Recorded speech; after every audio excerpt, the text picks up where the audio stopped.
திருச்சிற்றம்பலம். ஆடும்பரிவேல் அணி சேவல் என பாடும்பணியே பணியாய் அருள்வாய். தேடும் கயமா முகனை செருவில் சாடும் தனியானை சகோ. திருச்சிற்றம்பலம். சக்கரவர்த்தி தவராச யோகி எனும் மிக்க திருமூலனருள் மேவுநாள் எந்நாளும். திருச்சிற்றம்பலம். அண்ட சராசரங்களுக்கெல்லாம் அதிபதியாக விளங்கக்கூடிய முருகப்பெருமானுடைய ஒப்பற்ற கருணையினாலே அருள்மிகு கமலவிநாயகர் சத்சங்கமும் புரசை திருநெறி கழகமும் இணைந்து மிகச் சிறப்பாக நிகழ்த்தி வருகின்ற திருமந்திர வேள்வியில இன்றைய தினம் சர்வ சிருஷ்டி என்கிற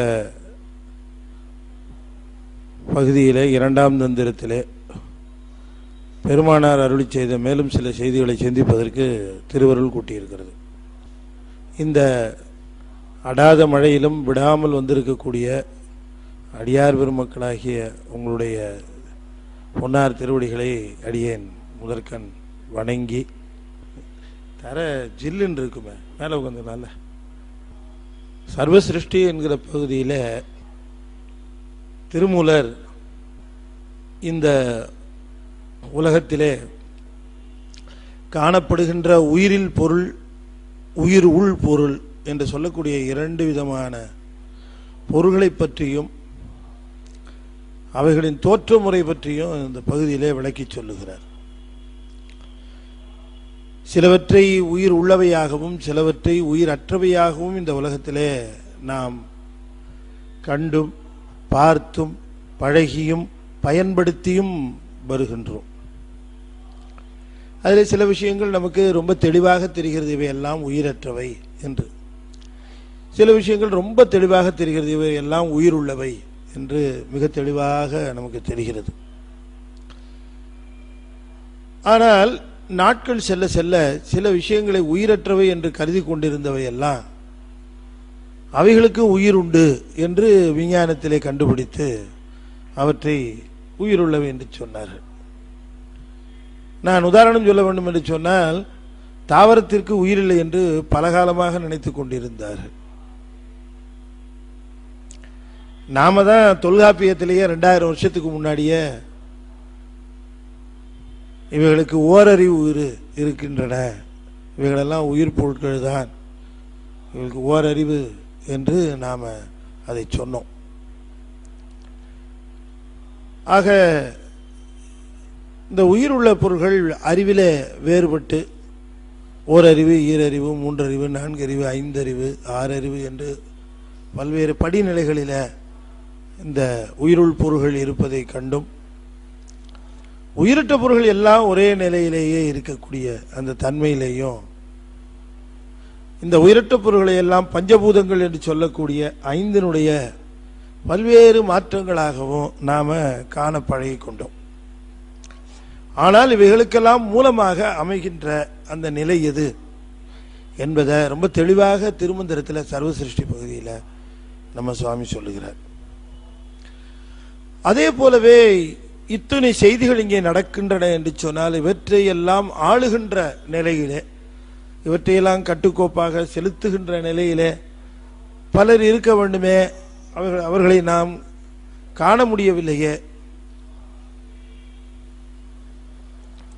அவர்களுடைய நிலை என்ன என்பது போன்ற பல்வேறு ஐயங்களுக்கெல்லாம் விடை தரும் முகமாக நம்முடைய சர்வ சிருஷ்டி பகுதியில் நம்முடைய திருமூல தேவநாயனார் மிக தெளிவாக செய்திகளை தத்துவார்த்தமாக விளக்கி சொல்லுகிறார். எனவே இந்த உலக அமைப்பும் உலகிலே இயங்குகின்ற உயிர்களுடைய அமைப்பும் நாம் சிந்திப்பதற்கு நமக்கு வழிகாட்டியாக, நமக்கு துணையாக விளங்குவது தத்துவ விளக்கங்கள்.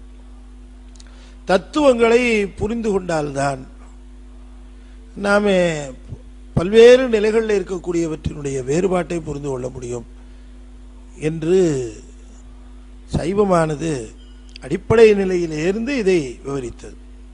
அதைத்தான் நாம் சென்ற ஒரு 3-4 ஒரு வகுப்புகளாக இறைவனுடைய பரிக்கிரக சக்தியாக வழங்கக்கூடிய சுத்தமாயை என்று சொல்லக்கூடிய ஒன்றிலிருந்து தான் அறிவற்ற பொருளாக இந்த உலகத்திலே காணப்படக்கூடிய அத்தனையுமே வந்திருக்குது. எனவே இவைகளெல்லாம் இந்த அறிவற்ற பொருள்களாக, சடப்பொருள்களாக, அல்லது இன்னும் சொல்ல போனால் உயிரற்ற பொருள்களாக நாம் காணுகிற அத்தனையும் மூலமாக விளங்கக்கூடிய ஒரு ஜடசக்தியில் இருந்து இவைகள் வந்திருக்கின்றன. ஆனால் ஜடசக்தியிலிருந்து இவைகள் வருவதற்கு ஒரு சித்துப்பொருள் காரணமாக இருந்திருக்க வேண்டும். எனவே அந்த சித்துப்பொருளாக இருப்பதற்கும் ஜடப்பொருளாக இருப்பதற்கும் இந்த இரண்டையும் நாம் பார்க்கிற பொழுது நமக்கு ஒரு செய்தி தெளிவாகிறது. என்ன அப்படின்னு கேட்டால், மிகப்பெரிய சித்துப்பொருளாக சர்வ வல்லமையுடைய இறைவன் என்று சொல்லக்கூடிய பரம்பொருளுக்கு இந்த உலகத்தினாலே எந்த பயனும் இல்லை. நீரினாலேயோ, நெருப்பினாலேயோ, காற்றினாலேயோ, இன்னும் சொல்ல போனால் இந்த உலகத்தில் எந்த பொருளாலும் இறைவனுக்கு பயன் இல்லை. இதையாவது கொஞ்சம் நீங்கள் ஒப்புக்கொள்ள முடியும். அடுத்ததாக ஒன்று என்னன்னு கேட்டால், இந்த உலகத்துக்கு இறைவனால பயன் இல்லை. இந்த உலகத்துக்கு இறைவனால பயன் இல்லை. காற்றுக்கு, நெருப்புக்கு, நீருக்கு, இதுக்கெல்லாம் அதுக்கு என்ன தேவை? ஜடம். அதுக்கு இறைவனால பயன் இல்லை. யாவையும் சூனியம் சத்தெதிர் ஆதலான் சத்தே அறியாது, அசத்து இலது அறியாது. அறிவற்ற உலகம் சிவனை அறியாது, அறிவுள்ள சிவத்திற்கு முன் உலகம் நில்லாது. ஒளிக்கு முன்னால இருள் நிற்குமா? சரி, உதாரணம் சொன்னா உங்களுக்கு புரியும். இந்த மைக்கில் நான் பேசிட்டு இருக்கிறேன், மேலே இந்த ஒளி இருக்கிறது, ஒளி இருக்கிறது, மைக் இருக்கிறது. இப்போ இந்த மைக்கை நான் எடுத்து அந்த ரூமில் கொண்டு வச்சிருங்கன்றேன். உடனே இந்த ஒளி மேலே இருந்து, நான் 40 வாட்டு கொடுத்துட்டு இருந்தேன், மைக்கை எடுத்துட்டீங்க, இனிமே 22 வாட்டு தான் கொடுப்பேன் அப்படின்னு இந்த லைட்டு சொல்லுமா? மைக்கு எங்க இருந்தா அதுக்கு என்ன? இல்லாமையே போனாதான் அதுக்கு என்ன இல்லையா? அது எப்படி ஒளி கொடுக்குதோ அப்படியே தான் கொடுத்துட்டு இருக்கோம். என்ன புரியுதா? மைக்கு இருந்தாலும் சரி இல்லாட்டியும் சரி விளக்குக்கு போயிடுது. சரி, திடீர்னு இந்த லைட்டு என்னவோ ஃபியூஸ் ஆயிடுச்சு, லைட்டெல்லாம் எரியல. உடனே இந்த மைக்கு லைட் எரியல, அதனால நான் மைக்கு வேலை செய்ய மாட்டேன், லைட்டை எரிய வைங்க, அப்போ எனக்கு பயமா இருக்கு இருட்டில் அப்படின்னு சொல்லுமா? அது சொல்லாது இல்ல. இதுக்கு கரண்ட் இருந்தால் இது பாட்டு வேலை செஞ்சுட்டு தான் இருக்கும். அது ஒளி இருந்தானே இல்லை. நல்லா கவனமாக கேட்கணும். ஒளியினால மைக்குக்கு பயன் இல்லை, மைக்குனால ஒளிக்கு பயன் இல்லை. ரெண்டும் ஒண்ணுக்கு ஒண்ணு பயன் இல்லாத ரெண்டு பொருள் ஏன் இங்க இருக்கு? இதுக்கு அதனால பயன் இல்லை, அதுக்கு இதனால பயன் இல்லை. ஆனா ரெண்டும் இருக்குதே, ஏன் ஒன்றுக்கு ஒன்று பயன் இல்லாத பொருள் ஏன் இருக்குது அப்படின்னு கேட்டா, ஒன்றுக்கொன்று பயனில்லாத இரண்டு பொருள்களும் இங்க இருப்பதற்கு காரணம், ஒன்றுக்கு ஒன்று பயனில்லாமல் இருக்கலாம், ஆனா அந்த இரண்டையும் பயன்படுத்துகிற மூணாவதா ஒரு ஆள் இருக்கிறான், அதுக்காக இது ரெண்டும் இருக்கு. உலகத்தால சிவத்துக்கு பயன் இல்லை, சிவத்தால உலகத்துக்கு பயன் இல்லை, ஆனா சிவம் உலகம் ஏன் இருக்கு அப்படின்னு கேட்டா, இந்த ரெண்டையும் பயன்படுத்தி கொள்ளக்கூடிய மூன்றாவதாக ஆன்மா என்று சொல்லக்கூடிய உயிர்கள் இருக்கு, அதனால இந்த ரெண்டும் இருக்கு. இது உயிர் உண்டுன்னு சைவம் நிரூபிக்கிற கொள்கை இல்லீங்களா? ஆன்மாவே இல்லைங்கிறான, உயிரே கிடையாதுங்கிறான், எல்லாம் பிரம்மம்ங்கிறான வேதாந்தி. ஒரே பிரம்மம் தான் இருக்கு, எல்லாமும் உயிர்ங்கிற ஒன்று கிடையாது என்று சொல்லுகிறார்களே, அவர்களை பார்த்து பிரமம் பிரமத்தை அனுபவிக்க வேண்டிய அவசியம் இல்லை இல்லீங்களா? இரண்டையும் பயன்படுத்திக் கொள்ளக்கூடிய மூன்றாவதாக உயிர் என்கிற ஒன்று இருக்குமானால் அதுதான் ரெண்டையும் பயன்படுத்துகிறது. அதை சொல்லுகிறார். யாவையுமே, இதான் சூத்திரமே, மெய்கண்டார் சூத்திரம் சிவஞான போதும்.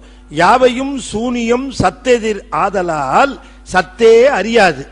சத்துங்கிறது சிவம். சிவம் அறியாதுன்னு சொல்லலாமா? சிவத்துக்கு தெரியாதுன்னு சொல்றார். சிவம் உலகத்தை அறியாதுன்னு சொல்லுகிறார், சொல்லலாமா? சத்தே அறியாது. சரி, அது பெரிய சூத்திரம். அசத்து அறியாது, ஏன்? இலது, அதுக்கு அறிவு கிடையாது, அதனால அறியாது. இது அறியாது. நான் இப்ப திடீர்னு இந்த பக்கம் யாராவது ஒருத்தர் சிவலிங்கம் போட்டோவையோ அல்லது நடராஜர் போட்டோவையோ எடுத்து இப்படி கொண்டு வந்து காட்டினா நான் என்ன பண்ணுவேன்? டக்குன்னு உடனே கடத்தல் விட்டு விடுவேன். இது எரிஞ்சு செய்யும். அது இதுக்கு அசத்து, இலது, அறியாது. நாமெல்லாம் தீபாவளி காட்டும் போது கண்டதில் போடுக்கிறோம். இது போட்டுக்கிச்சா, இது போட்டுக்கிச்சா, ஓடாது. அதுக்கு இலது, அறிவு இல்லை, அதனால. ஆனா சில பேர் பார்த்தும் அப்படியே இருக்கிறானே, அவனும் இதை சேர்ந்தவன் அர்த்தம் இல்லையா? அப்ப நாம தெரிஞ்சுக்கணும், ஓஹோ வடிவம் தான் அப்படி இருக்கே தவிர கிட்டத்தட்ட அவனும் இதுவும் ஒண்ணுதான் அப்படின்னு நம்ம தெரிஞ்சுக்கலாம். ஒன்று இருப்பதினாலே பயனில்லை, ஒன்று பயன்படுவதனாலே தான் இருப்பது தெரியும், இல்லைங்களா? எனக்கு நிறைய அறிவு இருக்கு, அறிவு இருக்கும் ஒருத்தர் சொல்லிக்கிட்டே இருந்து என்ன பண்றது? சும்மா இருக்கிற. எங்க வீட்டு லைப்ரரியில் பாத்தீங்கன்னா 1000 புத்தகம் இருக்கு சார். So what? இன்னும் ஒரு புத்தகத்தை கூட திறக்கல சார், நேரம் இல்லை. அப்ப 1000 புத்தகம் இருந்து ஒண்ணு, இல்லாதையும் ஒண்ணு, அப்படித்தானுங்களே? அறிவு இருந்து என்ன பயன்? அறிவினால் ஆகுவது ஒன்று உண்டோ? அறிவு இருக்கான்னு போய் கேட்டு தெரிஞ்சுக்க முடியுமா? ஐயா உங்களுக்கு குழந்தை இருக்கா, குட்டி இருக்குதா, கல்யாணம் ஆயிடுச்சா, வீடு இருக்கா, நிலம் இருக்கான்னு கேட்கலாம். ஐயா உங்களுக்கு அறிவு இருக்கா கேட்க முடியுமா? இல்லை கேட்டா தான் அவன் ரைட்டா ஒத்துக்குவானா? அதை உனக்கு வேணுமாம்மா? எவனுமே அறிவு இல்லைங்கிறத ஒத்துக்க மாட்டான். அவன் தன்னை பெரிய அறிவு ஜீவியா தான் நினைச்சிட்டு இருக்கிறான். அப்ப எப்படி கண்டுபிடிக்கிறது அறிவு இருக்கா இல்லையான்னு? வள்ளுவர்கிட்ட போய் கேட்டா, ஐயா ஒருத்தர் கேட்டு தெரிஞ்சுக்க முடியாதுங்கிறீங்க, இப்ப அறிவு இருக்கா இல்லையான்னு எப்படியா தெரிஞ்சுக்கிறது? நீ பஸ்ல பிரயாணம் பண்ற பழக்கம் உண்டா? உண்டு. 2 பேர் உட்கார்ற சீட்ல 2 பேர் சீட்லயும் சேர்த்து ஒருத்த உட்கார்ந்துருக்கானா? உட்கார்ந்துருக்கான். நீ நவருன்னு சொன்னதுக்கு அப்புறம் கூட கொஞ்சம் கூட நவராம மேல பாக்குறானா? ஆமா, அவன் இந்த வகையரா சேர்ந்தவன். அறிவினால் ஆகுவது ஒன்று உண்டோ, பிரிதின் நோய் தன்னோய் போல் பொற்றாக்கடை. என்ன அழகா சொல்லியிருக்காரு பாருங்க. அறிவு இருக்கா இல்லையான்னு எப்ப தெரிஞ்சுக்கலாம்னா, மற்றவன் படுகிற துன்பத்தை பார்த்து யாரும் சொல்லாமலேயே ஒருவன் வருந்துவானே ஆனால் அவனுக்கு அறிவு இருக்குன்னு தெரிஞ்சுக்கினார். வள்ளுவர் சொல்ற சைக்காலஜியை பாருங்க. ரொம்ப பேர் அறிவு இருக்குன்னா கேள்விக்கெல்லாம் பதில் சொன்னா அவன் அறிவு இருக்குன்னு தெரிஞ்சுக்கங்க அப்படிமா. நிறைய புத்தகம் படிச்சிருந்தா அவனுக்கு அறிவு இருக்குன்னு தெரிஞ்சுக்கங்கன்னு சொல்லுவாங்க. வள்ளுவர் அப்படி சொல்ல. அதனாலதான் அது உலக மறைன்னு பேர், அதுக்கு பொது மறைன்னு பேர். உலகத்துல அந்த ஒரு புத்தகத்தை தவிர மிக அதிகமான மொழிகளில் மொழிபெயர்க்கப்பட்ட ஒரு புத்தகம் நம்ம திருக்குறள். அதுக்கப்புறம் அவங்ககிட்ட துட்டு இருக்கு, அதனால அது உலக அத்தனை மொழியிலும் மொழிபெயர்த்தாங்க. நம்ம கிட்ட துட்டு இல்லை, இருந்தாலும் இது அத்தனை மொழியிலும் மொழிபெயர்த்துக்கிட்ட இது இதனுடைய தகுதியின் காரணமாக மொழிபெயர்க்கப்பட்டு இருக்கிற நூல். நம்மகிட்ட காசு கிடையாது, திருவள்ளுவர்ட்டையும் காசு கிடையாது. இப்ப அதுதான் பாயிண்ட். அவர் சொல்லிட்டு போனா, செல்வத்துட் செல்வம் செவிச்செல்வம், காதுல வாங்கிக்க நிறைய வாங்கி சேர்த்துக்கோ, அதாண்டா செல்வம். எவ்வளவுக்கு எவ்வளவு காதினால செல்வத்தை கேட்டு கேட்டு கேட்டு கேட்டு கேட்டு சேர்த்துக்க முடியுமோ அத்தனையும் சேர்த்துக்க. அது ஏன் அப்படி சேர்த்துக்கன்னு சொன்னா, ஒருமையில் ஒருவர் தாம் கற்ற கல்வி ஒருவருக்கு எழுமையும் ஏமாப்புடைத்து பல பிறவிகளையும் தொடர்ந்து உருண்டாது அப்படின்னு சொல்லியிருக்கார்.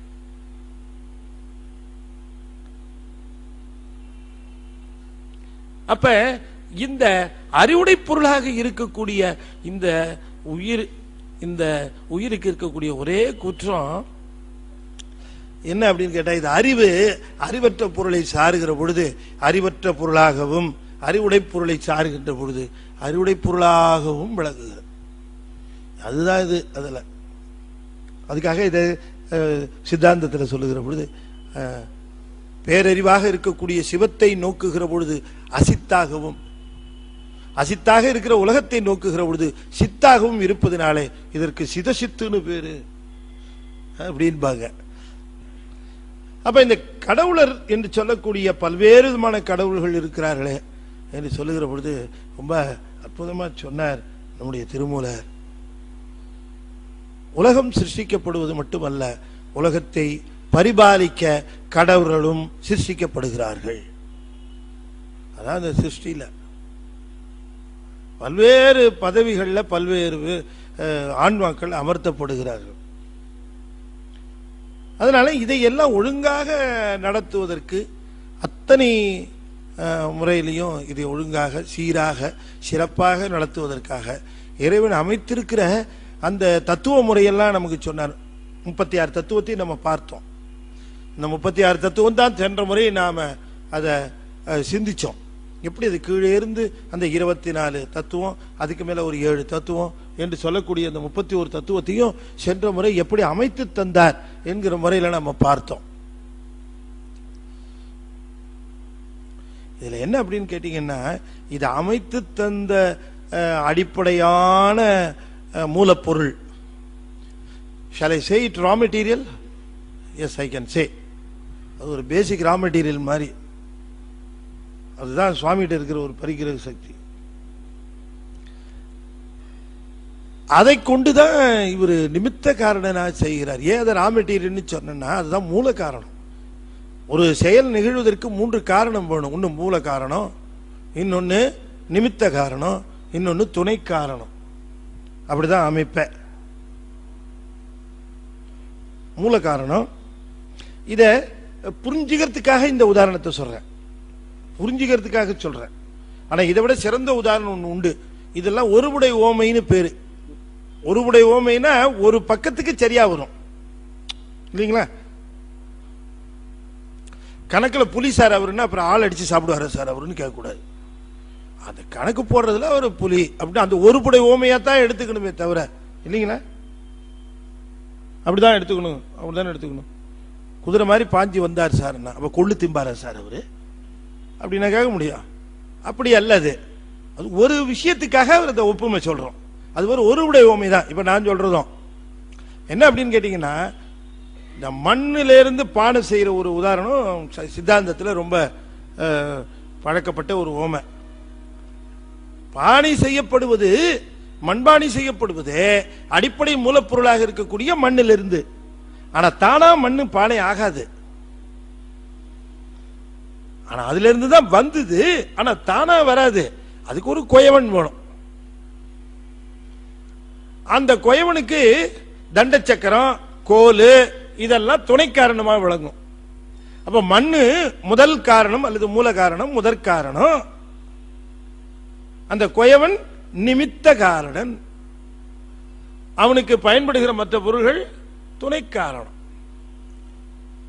அதுபோல மாயை என்கிற முதற் பொருளில் இருந்து உலகம் என்கிற பானையை சிவம் என்கின்ற குயவன் தன்னுடைய திருவருள் என்கின்ற துணை காரணத்தை கொண்டு நமக்கு அளித்தான். ஒரு உடைய ஊமை. உங்களுக்கு புரிஞ்சுதுங்களா? அப்ப குயவன் சிவபெருமான், சிவபெருமான் ஒரு நிமித்த காரணன். ஆனால் அவங்கிட்ட இருந்து வல்ல உலகம், குயவங்கிட்ட இருந்து பானை வல்ல. பானம் இதுல இருந்து தான் வந்தது, மண்ணில இருந்து தான் வந்தது. அதுபோல மாயையிலிருந்து பானை வந்தது, உலகம் வந்த மாதிரி அவனுடைய திருவருள் துணை காரணமாக விளங்கிற்று. பல்வேறு ஓமைகள் இது பற்றி சொல்லுவார்கள். இருந்தாலும் கூட இதுல இந்த ஒருபடை ஓமை இதுன்னு நான் ஏன் சொன்னேன், இதை அப்படியே நீங்க ஓமையா முழுமையா எடுத்துக்கொள்ள கூடாதுன்னு சொன்னா, பாம்பன் சுவாமிகள் ஒரு ஓமை சொல்லுகிறார். இது சிறப்பு, இது சித்தாந்தத்தில் சொல்லப்பட்டிருந்தாலும் கூட மாயை வேறாகவும் சிவம் வேறாகவும் இருந்து செய்யப்படுகிற முறை போல குயவன் வேறாகவும் மண்ணு வேறாகவும் இருந்துதான் பானை வந்திருக்குது இல்லைங்களா? பானை செய்கிற பொழுது பானை, மண்ணு அல்லது மண்ணு, பானை இவையெல்லாம் குயவனுக்கு வேறாக இருந்துதான் செஞ்சது. ஆனா அப்படி இல்லை சிவன் செஞ்சது. இந்த உலகத்தை அவனுக்கு வேறாக இருந்து எதுவுமே நிகழாது. அவன் இல்லாமையே ஒரு பொருள் கிடையாது. ஒன்றும் நீ இல்லை, அன்றி ஒன்று இல்லை. இதான் கான்செப்ட். அவன் இல்லாதமே ஒன்றும் கிடையாது. அப்ப அதுக்கு ஒரு உதாரணம் சொல்லுகிற பொழுது சொல்லுகிறார், சிலந்தியிலிருந்து அந்த இழை வருகிறது பாருங்க, இந்த சிலந்தி இழை, அதுபோல உலகமானது இறைவனிடமிருந்து வருகின்றது. இப்ப நல்லா கவனமா கேட்கணும், இந்த உதாரணத்தை நம்ம புரிஞ்சு கொள்ள வேண்டும். எப்படின்னு கேட்டா, சிலந்தியிடமிருந்து அந்த நூல் வருகிறது என்று சொல்லுகிற பொழுது சிவத்திடமிருந்து உலகம் வருகிறதுன்னு சொன்னா, நீங்க முதல்ல சொன்னீங்களே இந்த கொள்கை தப்பா வந்துருத. அறிவுடை பொருளில் இருந்து அறிவற்ற பொருள் வராது, அறிவுடை பொருளாக இருக்கக்கூடிய சிவத்திடமிருந்து அறிவற்ற பொருளாக இருக்கக்கூடிய இந்த உலகம் வராது அப்படிங்கிற தத்துவத்தில் தானே அதுக்கு அறிவற்ற பொருள் ஒன்று மூலமா இருக்கணும்.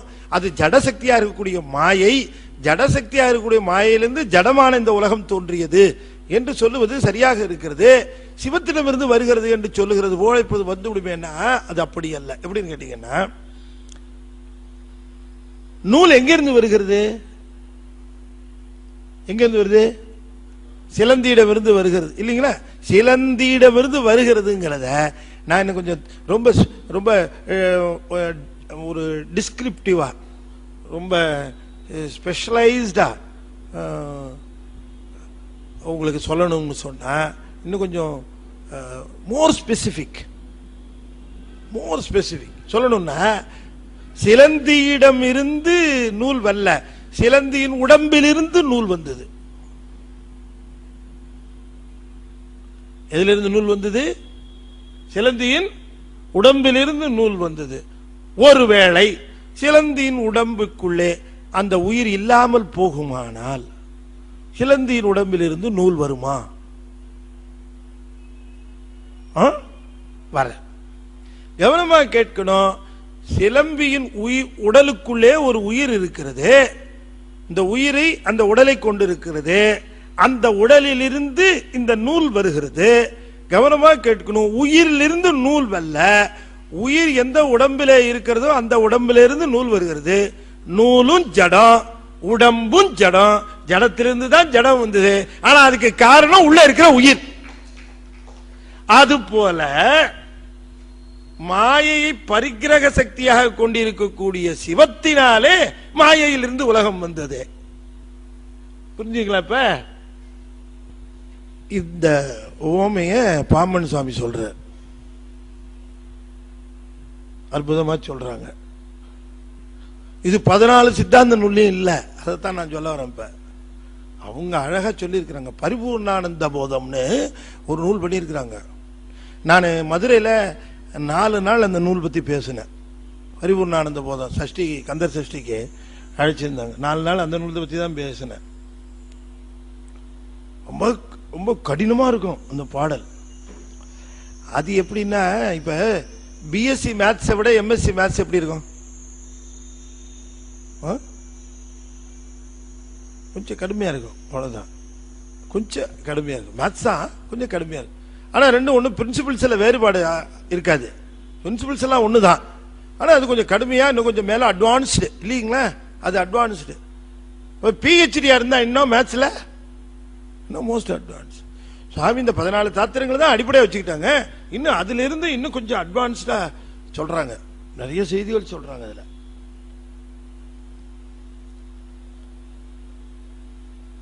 ஆக இந்த உயிர் உள்ளுக்குள்ள இருந்து, இந்த உடம்புக்குள்ள இருந்து இந்த உயிரானது இந்த நூலை வரவழைக்கிறதுக்கு யாருடைய உதவியாவது எதிர்பார்க்குதா? பக்கத்து வீட்டுக்காரரை கூப்பிட்டு, சார் ஒரு நிமிஷம் வாங்க, இங்க இந்த நூல் கொஞ்சம் வரணும், நீ கொஞ்சம் பிடிச்சிக்கிட்டீங்கன்னா நான் நூலை விடுவேன் அப்படின்னு ஏதாவது யாராவது இல்லை. சிலந்தி சங்கல்பம் பண்ணா போதும், உடம்புல எது நூல் வந்துடும். அதுபோல சிவம் சங்கல்பம் செய்வதனாலேயே உலகம் முழுவதும் மாயையிலிருந்து தோன்றுகிறது. அவ்வளவுதான், சங்கல்பம் தான் அவரு. அப்படி இந்த பிரபஞ்சம் முழுவதும் அமைந்திருக்கிற இந்த நிலையில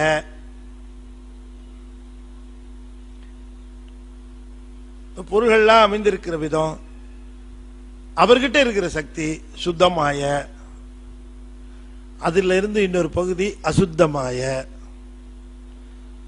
சுத்தமாயை என்கிற பகுதியில் இருந்து சில தத்துவங்கள், அசுத்தமாயிலிருந்து சில தத்துவங்கள், அசுத்த மாயிலிருந்து இன்னும் பிரகிருதி மாயை, அதிலிருந்து சில தத்துவங்கள், இதெல்லாம் நம்ம பார்த்தோம்.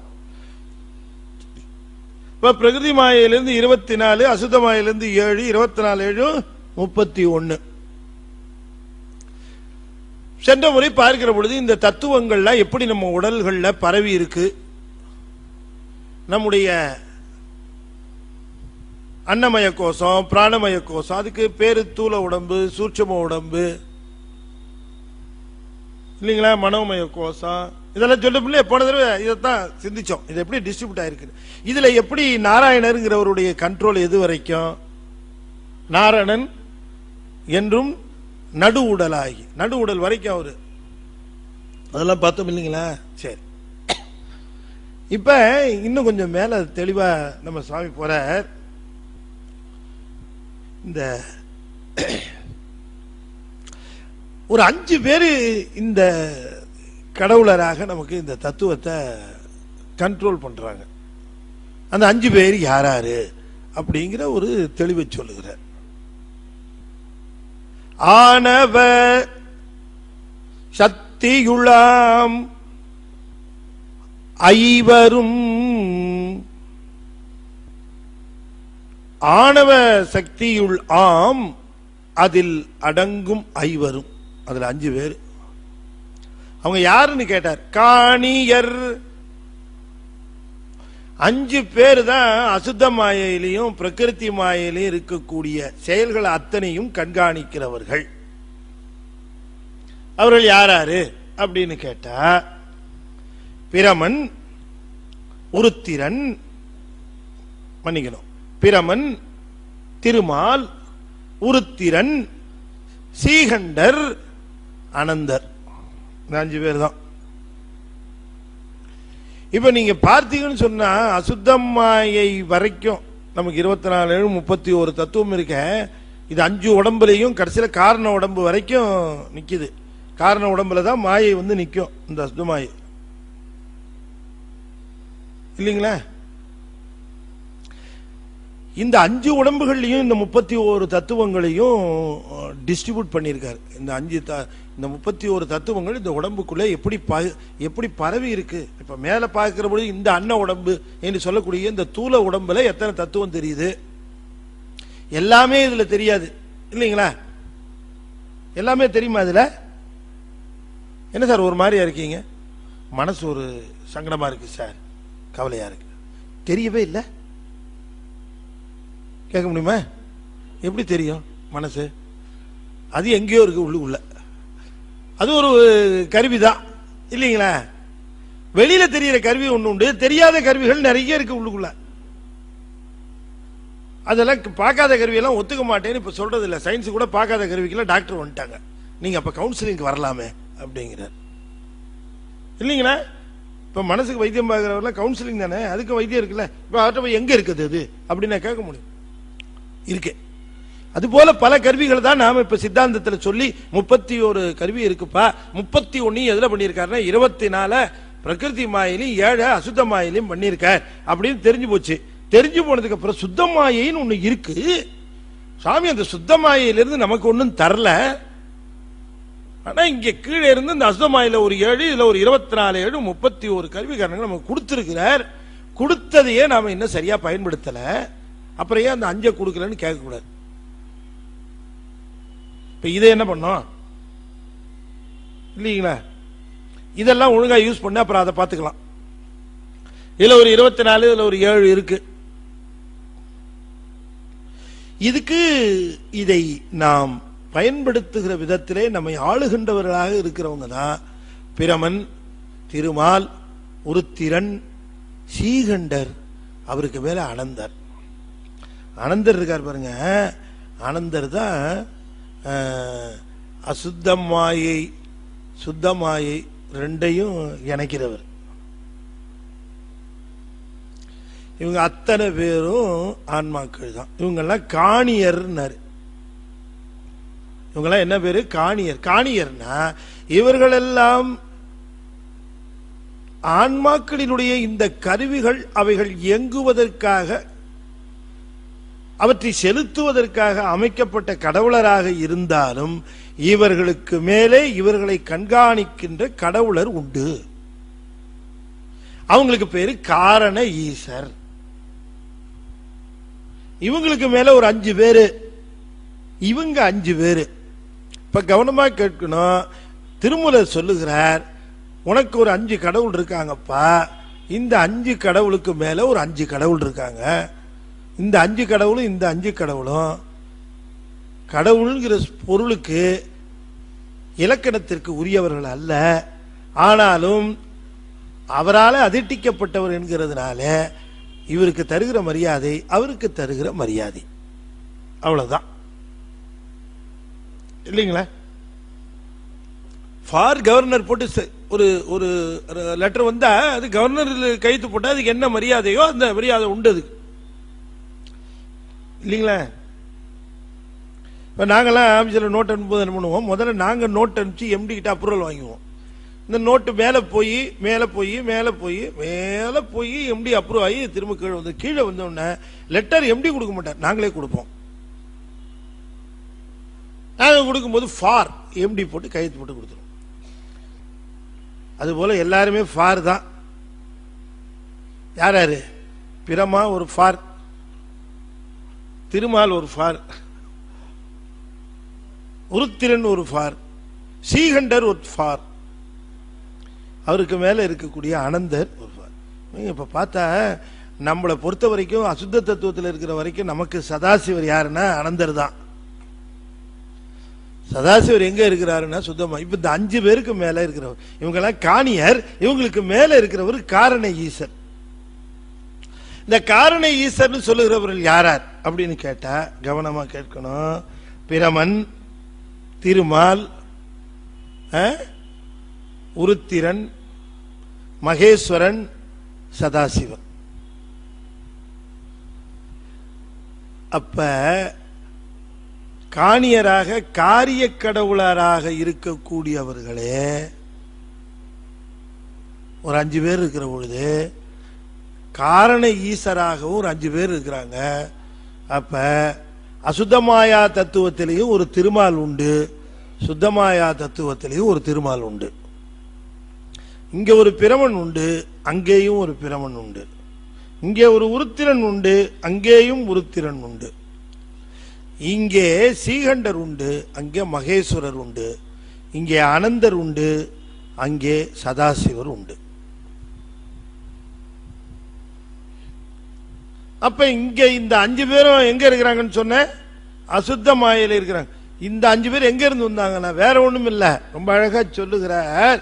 காரண ஈசர், காரண ஈசர் கடைமுறை பேணிய 5 பேணிய 5 5 என்ன செய்யறாங்க அவங்க? படைத்தல், காத்தல், ஒடுக்குதல், மறைத்தல், அருளல் என்று சொல்லக்கூடிய 5 தொழில்களையும் இந்த சுத்தமாயா இந்த அசுத்த மாயையிலையும் பிரகிருதி மாயிலும் இருக்குது இந்த உயிர்கள். இவர்களை செலுத்துகின்ற முறையில இந்த 5 தொழில்களையும் ஒழுங்கா செஞ்சாங்கன்னு சொன்னா, அவங்க கரெக்டா செஞ்சாங்கன்னு சொன்னா அவங்களுக்கெல்லாம் ப்ரமோஷன் கொடுத்து மேல தள்ளுவார். அப்படி மேல வந்தவங்க தான் இந்த காரண ஈஸ்வர் 5 பேருனர். அப்ப கீழே இருக்கிற இந்த அசுத்த மாயையிலையும் பிரகிருதி மாயில இருக்கிற பிரம்மன் நல்ல டியூட்டிலாம் ஒழுங்கா பண்ணா பிரம்மனுக்கு ப்ரமோஷன் ஆகி திருமால் ஆவார். திருமாலுக்கு ப்ரமோஷன் வந்து உருத்திரனுக்கு போயிடுவார். உருத்திரனுக்கு ப்ரமோஷன் வந்து ஸ்ரீகண்டருக்கு ப்ரமோஷன் வந்தா அனந்தருக்கு போயிடுவார். இந்த அனந்தர் அங்க இருக்கிற நிலையில அவருடைய ஆணவமானது குறைந்து வருகிற பொழுது அவர் ப்ரமோஷன் பாய் அவர் என்ன ஆவார்? அங்க போய் சுத்தமாய தத்துவத்தில் பிரம்மன் ஆவார். அங்க பிரமன், திருமால், உருத்திரன், மகேஸ்வரன், சதாசிவம்.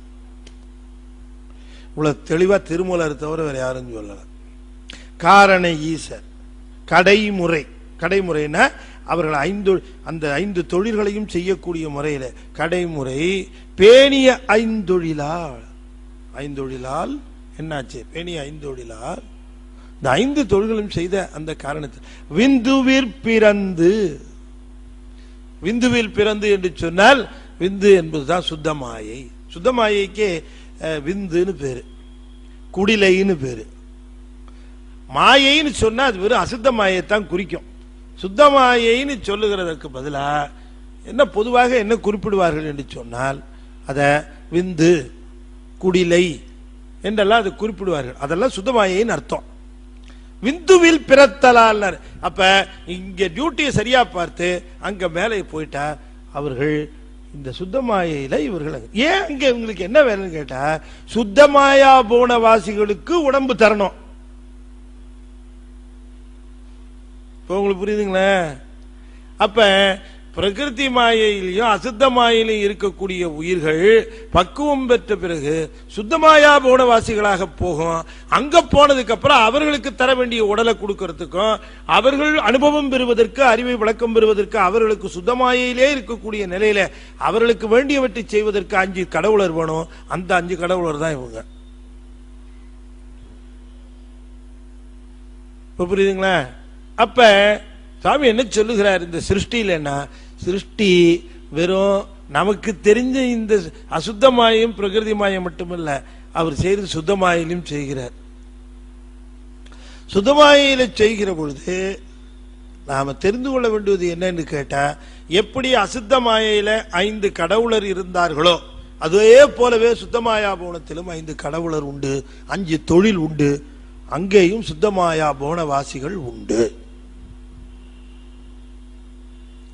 அதனால சொன்னார். அப்ப என்ன சொல்லுகிறாருன்னு சொன்ன, இந்த 5 பேருக்கும் இந்த கீழே இருக்கிற 5 பேரும் அவர்கள் சகலர், அவங்களுக்கு ஆணவம் உண்டு. மேலே இருக்கிறவங்களுக்கு ஆணவம் உண்டு. விந்துவில் பிறந்து ஆணவம் நீங்காதவர் எனலாமே குறிப்பிடார் பாருங்க. ஆணவம் விந்துல பிறந்தாலும், அதாவது சுத்தமாயில பிறந்து சுத்தமாயில இருந்தாலும் கூட இன்னும் ஆணவம் முழுமையாக நீங்காதவர்கள் தான். காரணம், ஆணவம் காரிய மாத்திரையாக நீங்கி காரண மாத்திரையாக வாசனாமலமாக நிற்கும். அதனால அவர்கள் எல்லாம் விஞ்ஞானகலர். அப்ப கீழே இருக்கக்கூடிய இந்த பிரமன் திருமால்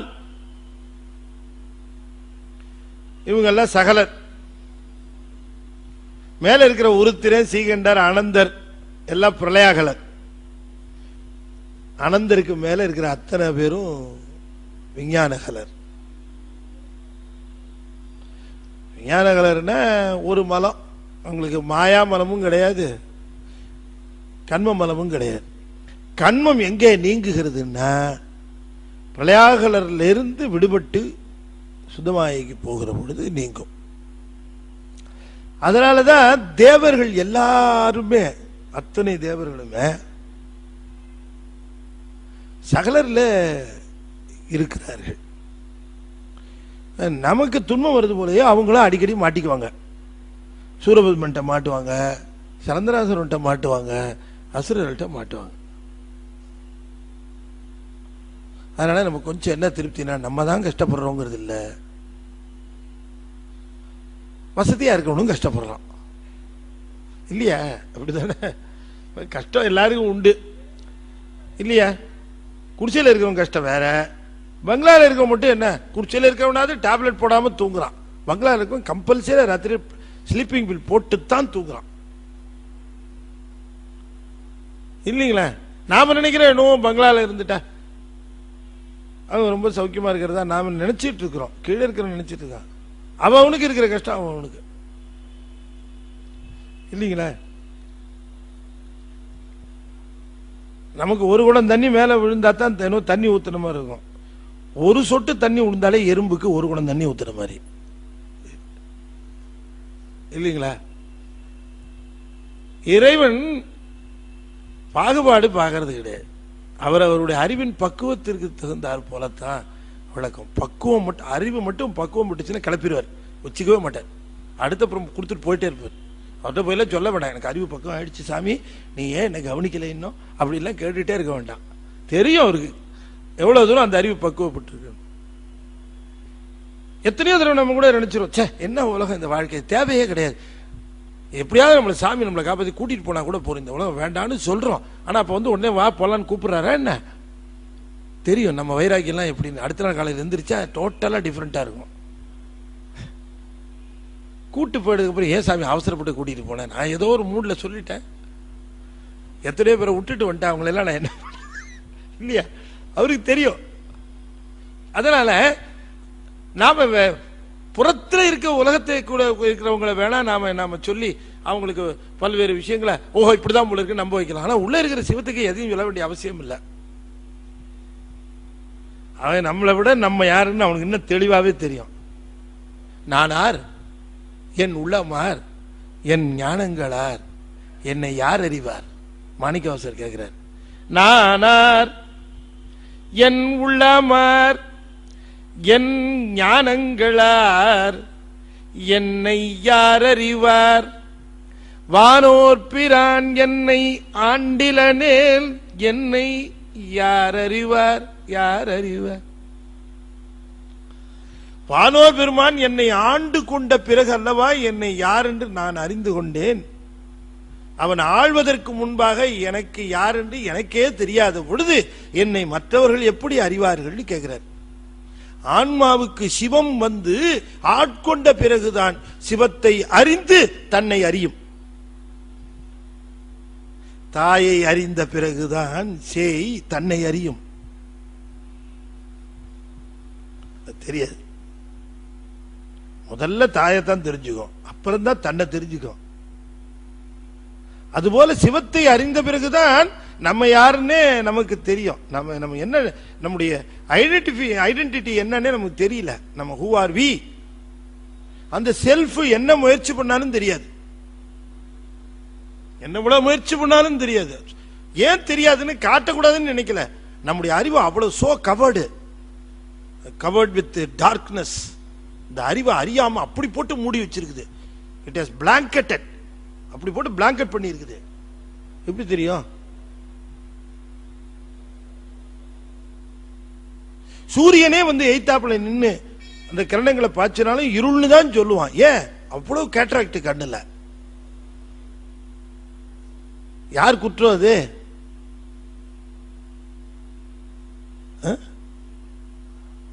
யார் குற்றம்? கண்ணின் குற்றமா சூரியன் குற்றமா? கண்ணின் குற்றம்.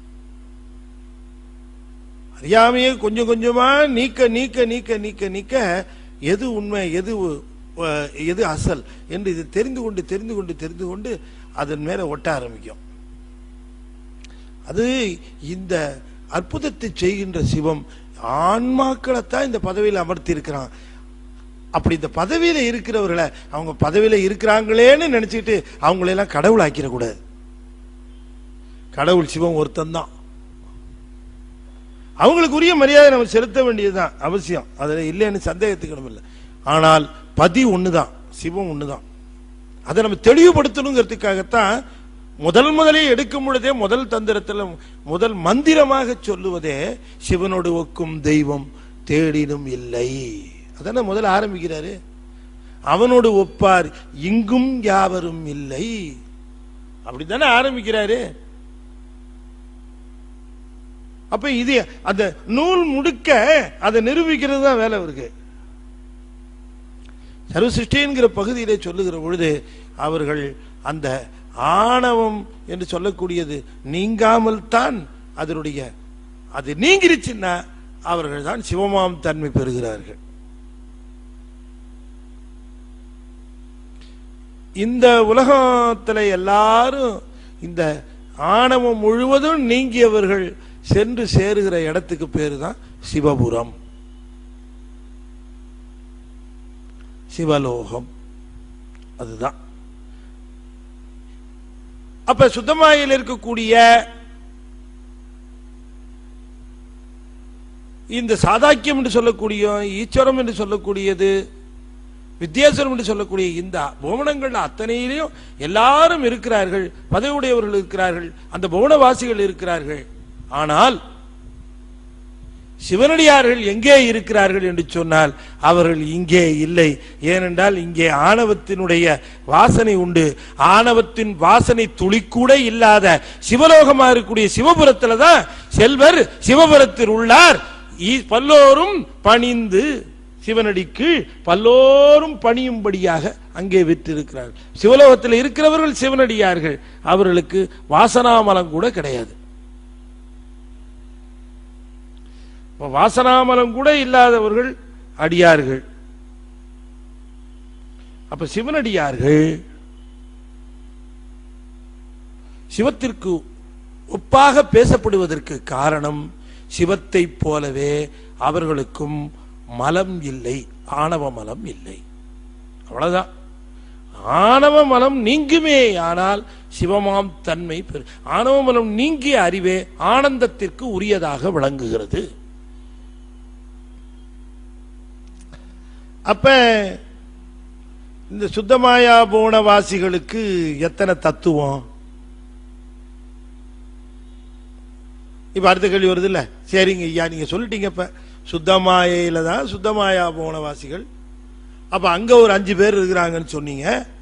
அசுத்த மாயம் பிரகிருதி மாயெல்லாம் நம்ம இருக்கிறோம், இங்க ஒரு 5 பேர் இருந்து கண்ட்ரோல் பண்ணிக்கிறாங்கன்னு சொல்லிட்டீங்க. இவங்களெல்லாம் காரிய கடவுளர், அவர் காரண கடவுளர், காரண ஈசர், இவர்களெல்லாம் காணியர். பாடம் எப்படி இருக்கு? காணியர்னு இருக்கா காரியர்னு இருக்கா உங்க பாடம்? காரியர் காரண ஈசன் இருக்கா? தர்மயாதீனத்தினுடைய பதிப்புல எல்லாம் காணியர் காரண ஈசன் இருக்கும். எனவே இந்த காணியர் காரியர் அப்படிங்கிற ரெண்டுமே பாடபேதம் தான். இதுவும் இருக்கு, இதுவும் இருக்கு. ரெண்டுக்கும் பொருள் ஒண்ணுதான். காணியர் அப்படின்னு சொன்னா கண்காணிக்கப்படுகிறவர்கள், மேல இருந்து இவர்கள் எல்லாம் கண்காணிக்கப்படுகிறவர்கள் அர்த்தம். காரியர்னு சொன்னா காரியார்த்தமாக அசுத்தமாயும் பிரகிருதியமாயும் செலுத்துகிறவர்கள். மேல இருக்கிற ஈஸ்வரர்கள் காரண ஈஸ்வர். கீழே ஒரு 5 காரிய ஈஸ்வர், மேல ஒரு ஈஸ்வர் காரண ஈஸ்வர். சரி, அப்படி அங்க இருக்கக்கூடிய அந்த சுத்தமாயா போனவாசிகள் இங்க இருக்கிறவர்கள் அங்க மேல போயிட்டாங்களே, அவங்களுக்கு எப்படி தத்துவம் அப்படின்னு கேட்டா அதைத்தான் சொல்லுகிறார். ஆதித்தர், சந்திரன், அங்கி, என்பாலர்,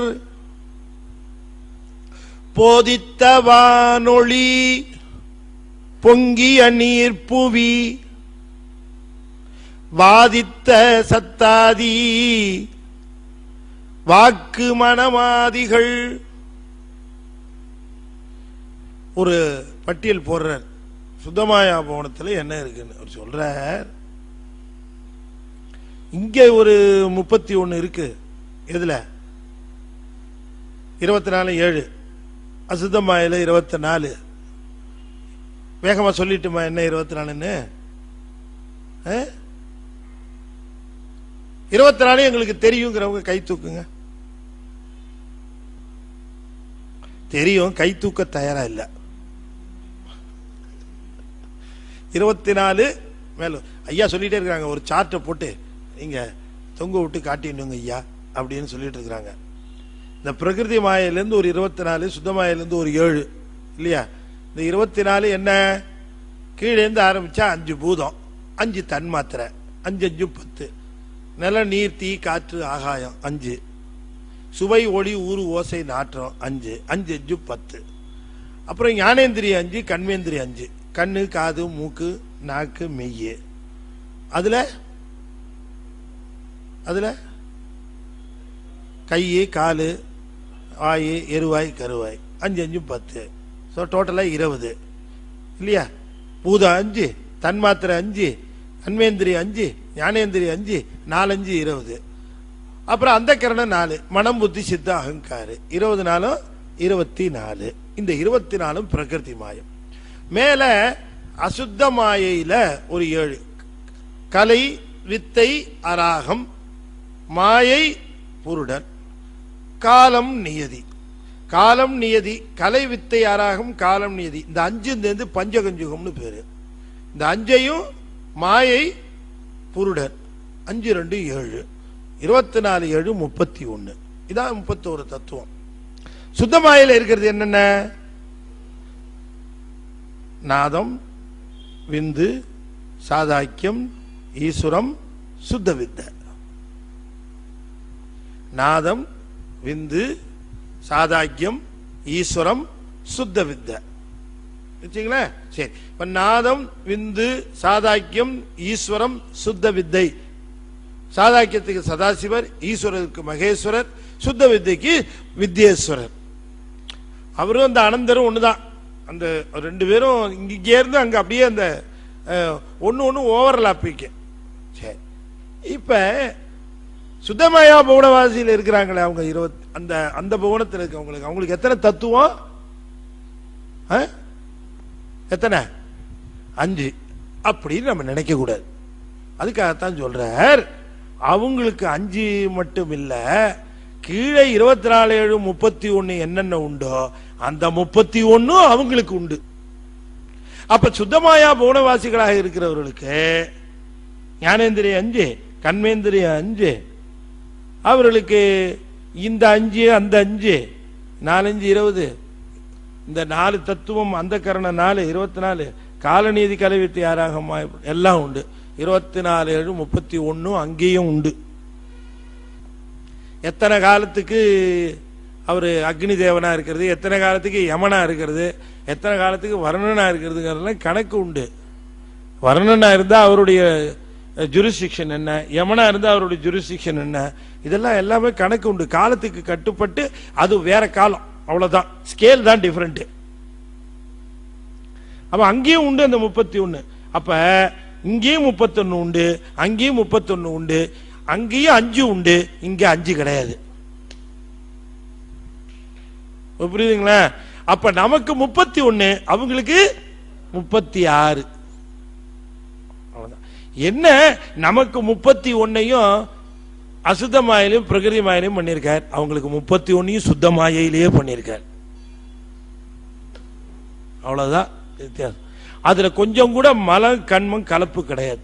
அதுல 36 சுத்தமாய கோணத்தில் இருக்கக்கூடிய ஆணவ மலத்தினுடைய வாசனை நீங்குவதற்காக அந்த பிறப்பு முழுவதும் அதுல அமைந்திருக்கு. அதை எடுத்து சொல்றாரு நம்ம சுவாமி. அதைத்தான் சொல்லுகிறார். என்னென்ன இருக்குன்னு சொல்லுகிறார் பாருங்க. வாக்கு, சத்தாதி, வாக்கு, மனாதி, அத்தனையும் அதுல வந்துருது. மேல சொல்லுகிறார் பாருங்க, 5 பூதத்தையும் சொல்லுகிறார். போதித்த வான் ஆகாசம், ஒளி தீ, அப்புறம் பொங்கிய நீர் நீர், புவி நிலம், கீழே வாதித்த, வாதம்னா காத்து, அதனால திருவாத ஊரர்னு பேரு. வாதித்தல், அந்த வாதித்தங்கிறது காத்து. 5 பூதம் இங்க வந்துருச்சு. சத்தாதி இந்த 5 தொழில்களையும் செய்கிற இந்த தன்மாத்திரை 5, அந்த 5 தொழிலுக்குரிய ஞானேந்திரியம், அப்புறம் கண்மேந்திரியம் 5, மனாதிகள் அது மன 4, எல்லாமே ஓதுற்ற மாயையில் வந்துற்றவாறே. நீ சொல்லுகிற அந்த சுத்த மாயையிலையும் உண்டு, அங்கேயும் உண்டுப்பா. அப்ப அங்க 5 காரண ஈஸ்வரர்களாக அங்கே விளங்கக்கூடிய 5 பேரும், இங்க கீழே இருக்கக்கூடிய 5 பேர் காரிய கடவுளர் 5 பேரும், மொத்தம் இந்த 5 பேரும் 31 தத்துவத்தை நமக்கு செலுத்தி ஆட்சி செய்கிறார்கள். அங்க மேல இருக்கிற 5 பேரும் 36 ஆட்சி செய்கிறார்கள். கவனமா கேட்கணும். மேல இருக்கிற 5 பேருக்கு எல்லாரும் அடக்கம். ஒரு பிரான்ச்ல பிரான்ச் மேனேஜர் இருக்கிறார். பிரான்ச் மேனேஜர் கீழே நிறைய கிளார்க்லாம் இருக்கிறாங்க, அலுவலர் இருக்காங்க. எல்லாரும் பிரான்ச் மேனேஜருக்கு கீழே தான் வேலை செய்யறாங்க. ஆனா பிரான்ச் மேனேஜர் மேல இருக்கிற டிப்டி ஜெனரல் மேனேஜர், ரீஜனல் மேனேஜருக்கு கீழே இருப்பார். ரீஜனல் மேனேஜருக்கு கீழே மேனேஜர் வருகிறார். மேனேஜருக்கு கீழே தொழிலாளிகள்லாம் கிளர்க்கு, சூப்பரண்ட் எல்லாம் வராங்க. ஆனா கிளர்க்கு, சூப்பரண்ட் எல்லாம் ரீஜனல் மேனேஜர் கீழே வரமாட்டாங்களா? வருவாங்களா இல்லையா? மேனேஜர் கீழே இருந்தாலே எல்லா ரீஜனல் மேனேஜரும் மேல இருக்கிற டிப்டி ஜெனரல் மேனேஜர், எல்லா டிப்டி ஜெனரல் மேனேஜர் மேல இருக்க ஜெனரல் மேனேஜர், எல்லா ஜெனரல் மேனேஜரும் மேல இருக்க எம்டி, எல்லா எம்டி 2, 3 எம்டியோ ஒரு எம்டியோ இருந்தாலும் மேல சேர்மன் ஒருத்தர் இருப்பார், அவருக்கு கீழே இருக்கும். இங்க வேலை செய்யற கிளார்க்கு எங்க பிரான்ச் மேனேஜர் சொன்னாதான் கேட்பேன், சேர்மன் சொன்னா நான் கேட்க மாட்டேன்னு சொல்ல முடியுமா? அவரு கீழே தானே எல்லாரும். அது போல மேல காரண ஈஸ்வரர்னு சொன்னாலும் அவங்கெல்லாம் கீழே இருக்கிற காரிய ஈஸ்வரர் அத்தனை பேரும் நம்மளை ஆட்சி செஞ்சாலும் நாமெல்லாம் மேல இருக்க காரண ஈஸ்வரர்களுக்கும் நம்ம கட்டுப்பட்டவர்கள் தான். அவங்க இவங்களை செலுத்த, இவங்க நம்மளை செலுத்தி கொண்டு இருக்கிறார்கள். அத்தனை பேரும் மேல இருக்கிற சேர்மனா இருக்க சிவத்துக்கு அடக்கும். சிவன் ஒருவன் தான் கடவுள் என்ற முறையில அந்த சுத்தமாயையில 36 தத்துவங்களும் உண்டு. அவங்களுக்கு 36 சுத்த மாயில பண்ணி கொடுத்துருக்கார், நமக்கு அசத்த மாயிலையும் பிரகிருதி மாயிலையும் பண்ணியிருக்கார். என்ன காரணம் அப்படின்னு கேட்டா சொல்லியிருக்கேன்ல, முன்னையே சொல்லியிருக்கேன்ல, ஏன் நமக்கு சுத்த மாயில கொடுக்கல?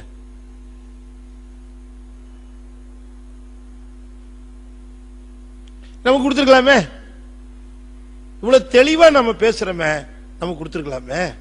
எல்லாம் கிளியரா என்னன்னு தெரியுது, எது என்னன்னு கிளியரா தெரியுது நமக்கு இல்லையா? எல்லாம் தெளிவா எல்லாம் பேசுவோம், எல்லாம் பண்ணுவோம். அது என்ன நமக்கு ப்ராப்ளம் அப்படின்னு சொன்னா, we think right, we even talk right, but we never do it right. இதான் பிரச்சனையே. நல்லா அழகா பேசுறது, அழகா சொல்றது எல்லாம் எல்லாம் பிரமாதம், பிளான்கள் எல்லாம் பிரமாதம். எக்ஸிகியூஷன் வந்துட்டா அவர் பார்த்துக்குவார் சார், எல்லாம் நமக்கு சரியா வருமா தெரியல அப்படின்னு வந்துடும். செயல் என்று வருகிற பொழுதுதான் இப்ப நமக்கு இவ்வளவு தெளிவா தெரியுது. நமக்கு ஏன் சுத்தமாயில கொடுக்க கூடாது? ஒண்ணு கூட இல்லையே சுத்தமாயில, ஒரு கருவி கூட கிடையாது. ஏன்னு கேட்டா, நான் அன்னைக்கு முன்னமே சொல்லி இருக்கிறேன் உங்களுக்கு நான் இதை திரும்ப ஞாபகப்படுத்துறேன், வேற ஒண்ணும் கிடையாது. இப்ப என்னன்னு கேட்டீங்கன்னா, இறைவன் கருவிகரணம் கொடுக்கிற பொழுது எந்த விதமான பட்சபாதமும் கிடையாது, நோ பார்ஷியாலிட்டி. யாருக்கும் பாகுபாடு, அந்த பாரபட்சமே பார்க்க மாட்டேன், யாருக்கும் கொடுத்திருக்காரு. அவரை கொடுக்கிறது தான், அவரே கொடுக்கிறது தான். அப்ப ஏன் இந்த வேறுபாடுன்னு சொன்னா, அவரவருக்கு என்ன விருப்பமோ அந்த விருப்பத்திற்குரிய முறையில தான் அது கொடுப்பார். நான் அதுக்கு ஒரு உதாரணம் சொல்லுவேன். ரொம்ப பசியாக இருக்கிறதுன்னு வச்சுக்குவோமே, ரொம்ப பசியா இருக்கு, கையில காசு இருக்குது, கையில காசு இருக்குது, பணம் இருக்குது, பசியும் இருக்குது. என்னங்க பண்ணுவோம்? சரியான பசி, கையிலையும் காசு, என்ன பண்ணுவோம்? ஹோட்டலுக்கு போயிடுவோம் இல்லைங்களே? அதானே? பின்னால் இருக்கவங்கலாம் ஒன்றும் தெளிவா அதுக்கு ஒத்துக்கிற மாதிரி தெரியல. ஹோட்டலுக்கு போவோமா இல்லையா? சரி போ. எல்லாரும் ஒரே ஹோட்டலுக்கா போயிடுவாங்க? எல்லாரும் ஒரே ஹோட்டல போவாங்க? ஒருத்தர் சரவண பவன் போவார், ஒருத்தர் அஞ்சப்பர் போவார் இல்லைங்களா? நல்ல கவனமா கேட்கணும். செல்வம் ஒண்ணுதான், பணம் ஒண்ணுதான், ஆனால் அவரவருக்கு விருப்பத்திற்கு தகுந்தாற் போல உணவை தேர்ந்தெடுக்கிறார். உணவு விருப்பத்திற்கு தகுந்தவாறு அமைகிறது, விருப்பத்திற்கு தகுந்தவாறு கருவிகரணங்கள் அமைகின்றன. நம்முடைய விருப்பங்கள் எல்லாம் எலிவேட்டடா போகுமே. ஆனால் நான் உதாரணத்துக்கு தான் சொன்னத, நம்முடைய விருப்பங்கள் எல்லாம் எப்படி இருக்குன்னு சொன்னா, உலகாயுதமாக, ரொம்ப உலகாயுதமா இருக்கிற பொழுது இந்த விருப்பங்களை நிறைவேற்றுவதற்கு இந்த கருவிகரணம் கொடுத்தாத்தான் சரியா இருக்கும். இது இதைத்தான் விரும்புது. அப்ப குளிக்கணும்னு தோணுச்சுன்னா நாம என்ன பண்ணுவோம்? பக்கெட்ல தண்ணி பிடிச்சி கோலையில மொண்டு ஊத்திக்குவோம். எருமை எங்க இறங்கணும்னு நீங்க நினைச்சு பாருங்க. இந்த சகதிக்குள்ள அது புரண்டுகிட்டு அது படுற ஆனந்தம் இல்லைங்களா? அதுக்கு அதுதான் ஆனந்தம். ஆனா மற்றவர்களுக்கு தூய நீர்ல குடிக்கணும்னு ஆனந்தம் இல்லைங்களா? வேறுபாடு இருக்கு இல்லைங்களா? அப்ப நமக்கு நம்முடைய விருப்பத்திற்கு தகுந்தவாறு கருவிகரணங்கள் அமைகின்றன. நம்முடைய விருப்பங்கள் பிரகிருதி மாயில வந்த கருவிகரணங்களை வச்சுதான் இதை அடைய வேண்டியதா இருக்கும். இப்ப சுவைங்கிற ஒரு செய்தியை தாண்டி போயிருக்கிற நிலையில, சுவை இன்னும் சுவைக்கக்கூடிய நிலையில, இன்னும் சுவை தெரிகிற நிலையில இந்த நாக்கு அவசியமா தேவைப்படுது. சுவையை தாண்டிட்டோன்னு வச்சுக்கோங்க, அவ்வளவுதான், முடிஞ்சு போச்சு. அப்புறம் எதுக்கு இதை கொடுத்து என்ன பண்றது? என்ன சாப்பிட்றோன்னு தெரியலன்னு வச்சுக்குவோம், எதையோ கொடுக்குறாங்க சாப்பிட்டுட்டே இருக்கோம். இப்போ இந்த தத்துவத்தை கடந்துட்டோம்னா அது தேவையில்லை அதுக்கப்புறம். எனவே கருவிகரணங்கள் எதுக்கு கொடுத்திருக்கிறாருன்னு சொன்னா, ஆன்மாவுக்கு அடிப்படையாக விருப்பு வெறுப்பு எப்படி அமைந்திருக்கிறது என்பதை பொறுத்துத்தான் கருவிகரணங்கள் அமைக்கப்படுகின்றன. அவருக்கு தான் தெரியும் இந்த ஆன்மா. நான் வெளியில என்ன வேணா சொல்லுவேன், ஆனா உள்ள அவருக்கு தெரியும் இது என்ன விரும்புது, எதை வெறுக்குது, இது எது வேணுங்குது அப்படிங்கிறது. இது எது விரும்புதோ அதை கொடுத்தே சரி பண்ணுவார். அதாங்க இருக்கிறது பியூட்டி. ரொம்ப பேர் எது விரும்புதோ அதை கொடுக்காம இருந்து அவனை கரெக்ட் பண்ணணும்னு நினைப்பாங்க. சுவாமியினுடைய சைக்காலஜியே வேற. எதை வேணும் வேணும்னு கேட்கறானோ அதை நிறைய கொடுத்து அவனே இது வேணான்னு சொல்ற வரைக்கும் கொடுப்பார். காசு முதல் கொண்டு அப்படிதான். அவன் கடைசியில் ஒரு முடிவுக்கே வந்துடுவான், இது அத்தனையும் வந்தது வேஸ்ட்டு அப்படின்னு ஒரு முடிவுக்கு வருவான். இதைத்தாப்ப நான் ஆரம்பத்திலே சொன்னேன் அப்படின்ட்டு அப்படி சுற்றி வருவார். நம்ம நினைக்கலாம் நம்ம காசு கேட்கும்போது நம்ம கொடுக்க மாட்டேங்கிறாருன்னு நம்ம நினைக்கலாம். உண்மையிலேயே நமக்கு நம்ம செல்வம் கொடுன்னு கேட்கிறோம். ஆனால் செல்வம் கொடுன்னு கேட்கறத இறைவன் ஒருவனுக்குத்தான் இந்த ஆன்மா எந்த அளவுக்கு அந்த செல்வத்தை விரும்புகிறங்கிறது உள்ளழுத்தமா தெரியும். அதுக்கு நமக்கு அதிகமாக கொடுக்காம இருக்கிறான் அப்படின்னு இருந்தால் அவன் நம்ம மேல அதிகமாக அக்கறை செலுத்த ஆரம்பிச்சிருக்கிறான்னு அர்த்தம். அதை தான் நீங்க தெரிஞ்சுக்கணும். ரொம்ப கொடுத்துருக்கிறான்னு ஆஹா போட்டு வறுத்து எடுக்கிறதுக்கு முடிவு பண்ணிட்டான் அப்படிங்கிறது தெரிஞ்சுக்கலாம். Rich people are not blessed.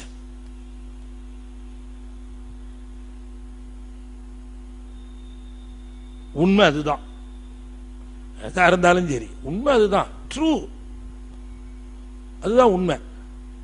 கொடுக்க வேண்டிய செல்வம் என்ன அப்படின்னு கேட்டா அவனை என்றும் மறவாத தன்மையும், அவன் புகழையே பேசுகிற தன்மையும், அவன் புகழை மட்டுமே கேட்கிற தன்மையும் தான் அவன் உண்மையிலேயே நமக்கு கொடுக்கக்கூடிய செல்வம். அதை உங்களுக்கு நிறைய கொடுத்திருக்கிறான் என்று சொல்லி இன்றைய தினம் இதை நிறைவு செய்து மீண்டும் அடுத்த சனிக்கிழமை நாம் இங்கே சந்தித்து சர்வ சிருஷ்டி முடிஞ்சிருச்சு. சர்வ சிருஷ்டியில் 30 பாட்டு. நான் ஒரு 4-5 வகுப்பா ஒரு 7 பாட்டு சொல்லியிருப்பேனாமா? ஒரு 7 பாட்டு சொல்லியிருப்பேன்னு நினைக்கிறேன். நிறைய சொல்லியிருக்கேனா? நிறைய சொல்லியிருக்கணும். சுரேஷ் சொல்லிட்டார்.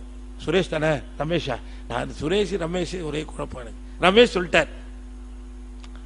அதனால 10 பாட்டா? சரி, கரெக்டாக சொல்கிறேன். 30ல் 10. அப்போ 1/3 கவர் பண்ணியிருக்கிறோம். அப்போ மீதி கவர் பண்ணலீங்களே சார் நீங்கள் கேட்கக்கூடாது. அதெல்லாம் உங்களுக்கு ஹோம் ஒர்க்கு. நீங்கள் வீட்டில் போய் மீதி பாடு. இதே நான் எப்படி அந்த பாடல்களை அப்படி எடுத்து சொல்கிறீங்கன்னா அந்த பாடல்களை சொன்னால் அந்த சாப்டர் ஓரளவு கவர் ஆகிடும் முழுக்க. அப்படி போனால் தான் முடியும். இப்போவே 2ஆம் தந்திரத்தில் 9வது இதில் தான் இருக்கிறோம். இன்னும் இதில் சிருஷ்டியே ஆரம்பித்து அடுத்த திதி, சங்காரம், அதுக்கப்புறம் மறைத்தல், அப்புறம் அருளல் அப்படின்னு 5 தொழிலையும் போறாரு. 5 தொழிலையும் சிவன் செஞ்சு போய் அதுக்கப்புறம் கர்ப்பகிரியெல்லாம் வருதா? கர்ப்பகிரியை ரொம்ப கர்ப்பகிரியைங்கிற பகுதியில் கருவுக்குள்ள இந்த குழந்தைய புகுத்த, இந்த உயிரை புகுத்தி அவன் செய்கிற அந்த அற்புதத்தை ஆஹாஹா திருமூல சொல்ற மாதிரி யார் சொல்ல முடியும்?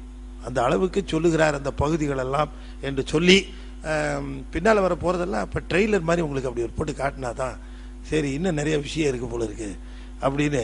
இந்த திருமந்திரத்தில் நீங்கள் தொடர்ந்து வந்திருந்து மிக பாக்கியவான்களாக பெருமானுடைய அந்த அற்புதத்தை கேட்டு எல்லாம் அவனுடைய பெருங்கருணை, அந்த கருணையை நாம் என்னைக்கு நமக்கு குறைவில்லாமல் தர வேண்டும் என்று கேட்க வேண்டும் என்று சொல்லி உங்கள் அத்தனை பேருடைய திருவடிகளையும் வணங்கி மகிழ்ந்து விடைபெறுகிறேன். நன்றி, வணக்கம், திருச்சிற்றம்பலம். 5 எழுத்து சொல்கிறேன். 5 எழுத்தை இப்போ 5 முறை ஓதுவேன். அன்பர்கள் தொடர்ந்து ஓத வேண்டும் என்று திருவடி பணிந்து வேண்டிக் கொள்கிறேன். ஓம் நமச்சிவாய. ஓம் நமச்சிவாய. ஓம் நமச்சிவாய. ஓம் நமச்சிவாய. ஓம் நமச்சிவாய. திருச்சிற்றம்பலம். தென்னாடுடைய சிவனே போற்றி.